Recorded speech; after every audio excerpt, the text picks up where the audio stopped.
Welcome বন্ধুরা, design Bangla IT চ্যানেলে আপনাকে স্বাগতম। তো বন্ধুরা, আজকে যদি আমরা একটা টি-শার্ট ডিজাইন শিখি তাহলে কেমন হয়? তো চলুন আজকে খুব সহজে একটা টি-শার্ট ডিজাইন ও তার মকআপ ডিজাইনটা কিভাবে করবেন A to Z গাইডলাইন নেওয়ার চেষ্টা করব। তো চলুন সর্বপ্রথম আমরা যেই ডিজাইনটাই করি না কেন সেটা অবশ্যই আমাকে ইলাস্ট্রেটরে করতে হবে। আপনি যদি ফটোশপে করেন কোনো সমস্যা নেই, তো ফটোশপে একটু ক্রিটিক্যাল হয় কাজটা, তো আমরা ইলাস্ট্রেটরে খুব সহজে এবং কম সময়ে করতে পারি, এই জন্য ইলাস্ট্রেটরের কাজটা করব। তো চলুন আমরা আগে এই কাজটা করব। দেখুন এখানে কিন্তু আমার 45 ইয়ার্স নিয়ে একটা টি শার্টের মধ্যে একটা লোগো হবে। দেখুন এখানে 45 ইয়ার্স মানে এবং সিন্স 90 এবং উই আর স্টিল টুগেদার। এবং এখানে দেখুন এখানে টি শার্টটা দেখা যাচ্ছে, এখানে কিন্তু আমার এটা মকআপ ফাইল। হ্যাঁ, এটা আমি মকআপ করছি, আর মকআপটা না করলে কিন্তু এরকম শেড টেড কিছু দেখা যেত না, জাস্ট একটা ওই এর মতোই ভিউ দেখা যেত। কিন্তু এখানে দেখুন একটু চেঞ্জ আছে মকআপ করার পর। তো চলুন আজকে আমরা আগে কিভাবে এই 45 ইয়ার্সের যে একটা থিম, এই থিমটাকে আগে কীভাবে তৈরি করব সেটা আগে একটু শিখে নিই, তারপর আমরা মকআপে যাব। ওকে, তো চলুন সর্বপ্রথম আমি এটাকে একটু পেজটা বড় করে নিলাম। তো দেখুন এখানে আমি এটা কিভাবে তৈরি করছি। সর্বপ্রথম এটাকে আমি একটু সাইডে রেখে দিই, তারপর 45 ইয়ার্স, দেন টাইপ টুল আমি নিলাম। নেওয়ার পর আমি এখানে ফন্ট সিলেক্ট করছিলাম ইম্প্যাক্ট। দেখুন এখান থেকে আমি ইম্প্যাক্ট ফন্টটা চুজ করে নিলাম এবং 45 ইয়ার্স। হ্যাঁ, এটাকে 45 ইয়ার্স। দেখুন এই যে ফন্ট, আমার ফন্ট কিন্তু এদিকে সমান থাকলে খুব সুন্দর হয় শেপটা। তো এখন এটাকে আমরা করব কি, একটা ডুপ্লিকেট কপি করে রাখি, যেহেতু টেক্সটে লেখা আমার দরকার আছে। এটাকে আউটলাইন করে নেব। আউটলাইন করে নেওয়ার পর আনগ্রুপ করে নেব। তারপর এটাকে একটু আমি সাইডে রাখতেছি। সাইডে রাখার কারণ হচ্ছে আমাকে এর শেপটা বৃদ্ধি করতে হবে।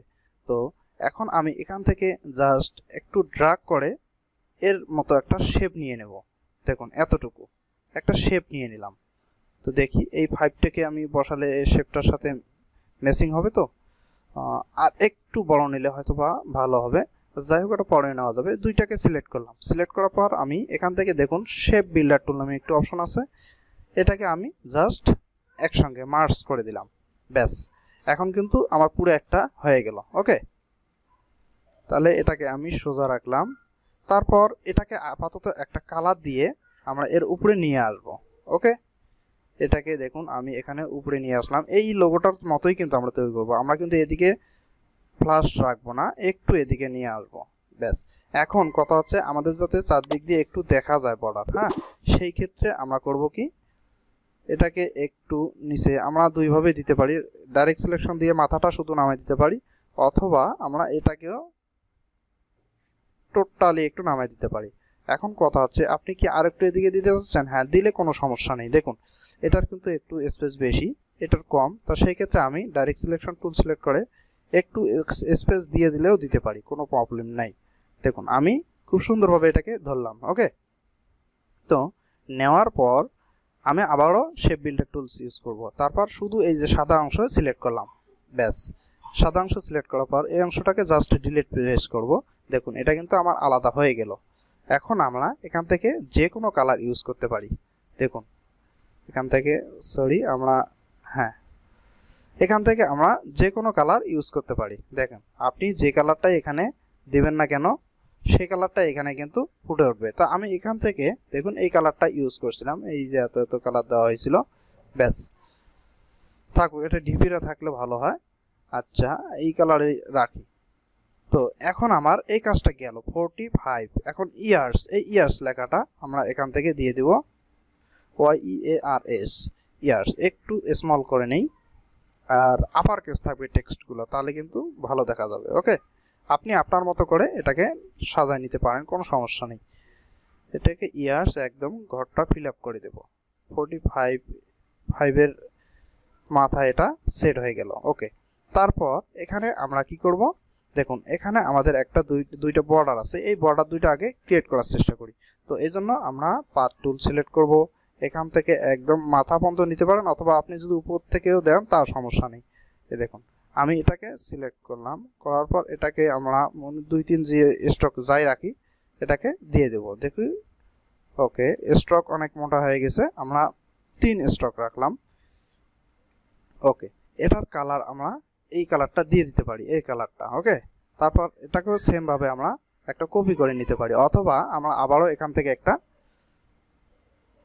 নিয়ে নিতে পারি। একদম শেপ মার্জিন বরাবর আমরা এখান থেকে একটা দিয়ে দিলাম, ব্যাস হয়ে গেল। ওকে, তাহলে এখানে আমার হয়ে গেল। তা না, আমার একটু এদিকে একটু বড় করা উচিত আছে, এদিকে একটু বড় করব, কারণ এখানে আমি একটা টেক্সট অ্যাডজাস্ট করব। এই জন্য আমরা করব কি, সর্বপ্রথম দেখুন এখানে সিন্স 90 এখানে আছে, এটাকে সিন্স SINCE সিন্স 90 এটাকে দিয়ে দিলাম, এবং এটার স্পেসটা যাতে খুব সুন্দর হয়, এক সমান হয় উপরেরটার সঙ্গে টেক্সটের, এজন্য একটু বড় করে নিলাম। ওকে, এটাকে ছোট করে রাখি, একদম এর মাঝে আমরা দিয়ে দেব এটাকে। ওকে, দেখুন যাতে এই বর্ডার থেকে সোজা থাকে। ব্যাস, এটাকে হয়ে গেল। তারপর আমরা করব কি, এখানে একটা টেক্সট দেওয়ার চেষ্টা করব। সেটা টেক্সটটা কি আমরা আগে ফিক্সড করে নেই। We are still STILL still together TOGATHER together. এটাকে আমরা একটা স্মল একটা কোনো ফন্ট দেওয়ার চেষ্টা করব। তো যাই হোক, এটাকে আমরা গথিক ফন্ট দিতেছি, গথিক বোল্ড এটাই ইউজ করলাম। তো এখন এটাকে একটু স্মল করে এর কালারটা আমরা এটাকে সিলেক্ট করে দিতে পারি।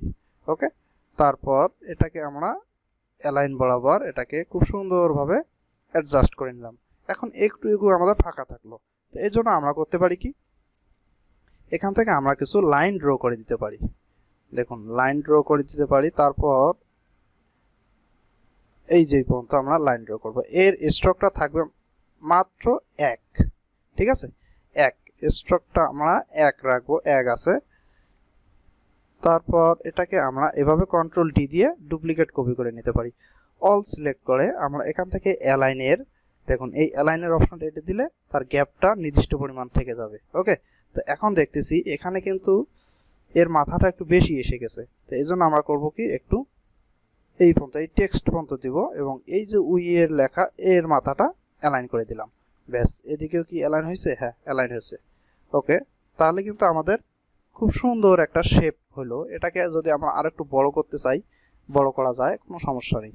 এখন আপনি যদি এই টেক্সটগুলোকে কালার দিতে চান, তাহলে কালার অবশ্যই দিতে পারেন, কোনো সমস্যা নেই। এখানে ধরুন আমি একটা ডিপ রেড কালার দিতেছি, এখান থেকে ডিপ রেড কালার দিতেছি। ডিপ রেড ভালো দেখায় না, এটাকেও ডিপ রেড দিতেছি। ওকে, এবং এখানে যা আছে সব কিছুই থাকলো। 2 কালারের মধ্যে আমার এই লোগোটা তৈরি হইলো, ঠিক আছে। 45 ইয়ার্সের পূর্তি উপলক্ষে একটা তৈরি করলো। এখানে একটু দেখতেছি মনে হয় এই শেপটা একটু লং হয়ে গেছে, এটাকে একটু এর মতোই করে দেবো। আপনারা চাইলে এটাকে ইঞ্চিতে মেপে তারপর কাজটা করতে পারেন, কোনো প্রবলেম নাই। তাহলে কিন্তু আমার এই লোগোটা খুব সুন্দরভাবে তৈরি হয়ে গেল। ওকে, তো এখন আসি আমরা এই যে ফটোশপে এই মকআপটা করব। তো এই মকআপটা কিভাবে করব সেটা কিন্তু আজকে আমরা খুব সহজে শিখে নেব। তো সর্বপ্রথম দেখুন, আমি কিন্তু স্ক্রিনটাকে ইলাস্ট্রেটর অর্ধেক এবং ফটোশপ অর্ধেক করে নিলাম আমার ইলাস্ট্রেটর এই পিসিতে। ওকে, তো এখন আমরা করব কি, ডিরেক্টলি আগে দেখুন এই যে আপনার মকআপটা, আপনি দেখুন এখানে মকআপ, আমি মকআপটা আগে ডিলিট করে দিচ্ছি। আপনারা হয়তো ভাববেন যে আগের থেকেই তৈরি করা আছে, কিভাবে আপনি তৈরি করলেন। দেখুন আমি আমার মকআপটা আবারও ওপেন দিলাম ফটোশপে ওপেন দেওয়ার পর এই যে দেখুন টি শার্ট, এখানে কিন্তু সব কিছুই আছে। আপনি চাইলে এক এক করে সব কিছুই ওপেন দিয়ে দেখতে পারেন। আর এখানে আপনি কিন্তু এই টি শার্টের কালারটাও খুব সুন্দরভাবে চেঞ্জ করে অ্যাপ্লাই করতে পারবেন। দেখুন আমি এখানে ডাবল ক্লিক করে টি শার্টের কালারটা এখানে চেঞ্জ করতেছি। দেখুন আপনি যে কালারই দিতে চান সেই কালারে আপনি এখানে ইউজ করতে পারবেন, কোনো সমস্যা নেই। তো যাই হোক, আমি এখন লোগোটা এখানে অ্যাপ্লাই করব। ওকে, তো লোগোটা অ্যাপ্লাই করার পূর্বে আপনি এই পুরো পিএসডি ফাইলটার মধ্যে দেখবেন আপনার এই যে স্মার্ট অবজেক্ট একটা ফিল্টার থাকবে, ঠিক আছে। Smart object your design here এখানে দিতে হবে। তাহলে স্মার্ট অবজেক্টের উপর আপনি ডাবল ক্লিক করবেন। ক্লিক করার সঙ্গে সঙ্গে আপনার একটা ফাইল থেকে 2টো ফাইল হয়ে গেছে, মানে আপনার উপরে দেখতে পারবেন লেয়ার একটা থেকে 2টা হয়ে গেছে ফাইলে। এখন আমি করব কি, এই লোগোটাকে হাইড করব। লোগোটাকে হাইড করার পর আপনার ডিজাইনকৃত যে ফাইলটা আছে সেটাকে আপনি ডিরেক্টলি এখানে ইলাস্ট্রেটর থেকে ফটোশপে নিয়ে যেতে পারেন, অথবা আপনি এটাকে পিএনজি সেভ করে নিতে পারেন। পিএনজি সেভ করে নিলেও হবে। তো আমি এটাকে ডিরেক্টলি করতেছি কি, এখানে ড্র্যাগ করে নিয়ে যাবো। তার আগে একটা কাজ সংশোধন করে নিই, সেটা হচ্ছে এখানে দেখতেছি এই যে কাজটা, এইটাকে আমরা একটু ফেলে দিই, তাহলে ভালো দেখা যাবে। ওকে, তো এখন আমরা এটাকে একটু দেখি সোজা করে নিই কেমন হয়।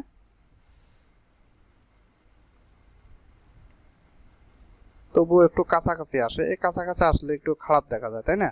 আচ্ছা থাকুক, এটা পরে কাজটা হবে, দেখি আগে শেপটা কেমন দেখা যায়। ওকে, তো এটাকে আমরা আগে একটা সেভ দিয়ে নেই।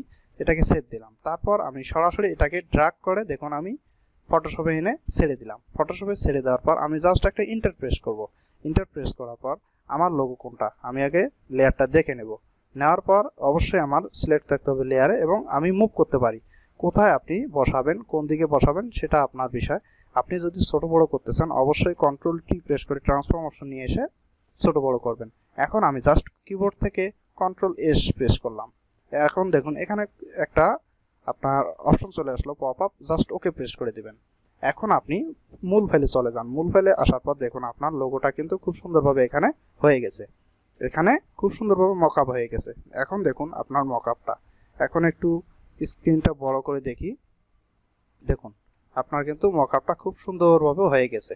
এখানে কিন্তু ব্ল্যাক এবং হোয়াইট ও এই যে এই কালার মেরুন কালার এগুলো ফুটবে ভালো, রেড কালার ফুটবে না, এই কারণে এখানে শো হয় না। এখন আপনি যদি এখান থেকে টি শার্টের কালারটা চেঞ্জ করতে চান, আপনি দেখুন আমি এখান থেকে ধরুন আমি এই যে ইয়েলো কালার, দেখেন আস্তে আস্তে মেরুন কালারে চলে আসতেছে, রেড কালার, ইয়েলো, ব্লু, যে কালারই তৈরি করতে চান না কেন আপনি খুব সুন্দরভাবে এই টি শার্টের ডিজাইনটা করতে পারতেছেন। তাহলে বন্ধুরা অবশ্যই আপনি এভাবে কাজটা করলে খুব সুন্দরভাবে একটা ভিউ পাবেন। তো এগুলো করার কারণ কি, এগুলো করে আমরা মনে করেন ডিজাইনটা করে খুব সুন্দরভাবে একটা থাম্বনেল সাবমিট করে যদি আমরা অনলাইন প্ল্যাটফর্মে রেখে দেই, তাহলে বায়ার যদি দেখে তার ভালো লাগে অবশ্যই সে পারচেস করবে। এবং কেন, কারণ টি শার্ট একটা পুরোপুরি তার ভিউটা এখানে প্রদর্শিত, যে প্রিন্ট করার পর তার টি শার্ট ঠিক এভাবেই দেখা যাবে। তো ঠিক এভাবে আমাদের টি শার্টগুলো ডিজাইন ও মকআপ করা হয়। তো বন্ধুরা ভিডিওটি কেমন লাগলো অবশ্যই আমার কমেন্ট বক্সে জানিয়ে দেবেন। আরও নিত্য নতুন টি শার্ট ডিজাইন সম্পর্কে যদি ভিডিও চান অবশ্যই কমেন্টে আপনার মতামত জানাবেন। তো ধন্যবাদ, ভালো থাকুন, সুস্থ থাকুন, গুড বাই।